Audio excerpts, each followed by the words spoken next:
So hello everyone, कैसे हो आप सब। जो आज का हमारा टॉपिक रहेगा वो रहेगा हेयर बॉन्ड्स के ऊपर।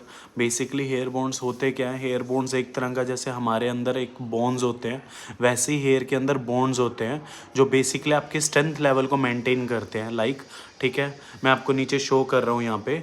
सबसे पहला बॉन्ड होता है हमारा हाइड्रोजन बॉन्ड। हाइड्रोजन बॉन्ड सबसे वीकेस्ट बॉन्ड माना जाता है, बिकॉज आप कोई भी सर्विसेज जैसे टेम्परेरी सर्विस करते हो, लाइक आयरन टोंग रोड या कुछ भी करते हो, ये टेम्परेरी ब्रेक हो जाता है। ब्रेक होने की वजह से मतलब ये नहीं है कि ये ख़त्म हो जाएगा, ब्रेक मतलब दोबारा ये रीस्टार्ट होता है, राइट। हमारा सबसे वीकेस्ट बॉन्ड है हाइड्रोजन बॉन्ड, जो आपका कोई भी टेम्परेरी सर्विस वजह से ब्रेक हो जाता है, राइट। नेक्स्ट है हमारा salt bond. Salt bond basically क्या होता है, हमारा सेकंड नंबर पे आता है, जो बेसिकली कंटेन होता है या जो बेसिकली टच में होता है पीएच लेवल के साथ हमारे हेयर के। पीएच लेवल मतलब पोटेंशियल ऑफ हाइड्रोजन, जो मैंने आपको पिछली वीडियो में बताया था।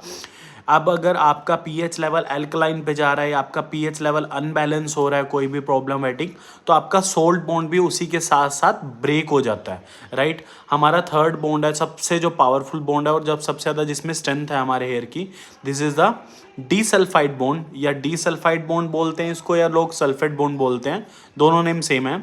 अब इसके अंदर एक हमारा होता है सल्फेट बॉन्ड, जिसका बेसिकली वर्क क्या होता है, डीसल्फाइड बॉन्ड के अंदर या सल्फेट बॉन्ड के अंदर एक वर्क होता है। ये बेसिकली क्या होता है, आपका जो प्रोटीन इनटेक करना है, जो कैरेटिन ब्लॉक्स वाला काम करना है, वो करेगा डीसल्फाइड बॉन्ड। अगर आपकी इलास्टिसिटी कंट्रोल होती है तो वो डीसल्फाइड बॉन्ड के ऊपर से होती है, बिकॉज जो स्ट्रेंथिंग लेवल है वो सबसे ज़्यादा 90% डीसल्फाइड बॉन्ड या सल्फेट बॉन्ड इन्हीं पे ही वर्क करेगा, राइट। आप कुछ भी करते हो, कैरेटीन, बोटॉक्स, नैनोप्लास्ट या समथिंग रिबॉन्डिंग्स, एवरीथिंग, वो सब इफेक्ट करते हैं डीसल्फाइड बॉन्ड के ऊपर, राइट।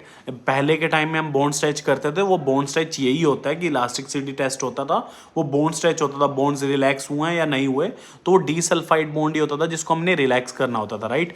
अब उसी के साथ ही कनेक्टेड होता है हमारा सिस्टाइन बॉन्ड।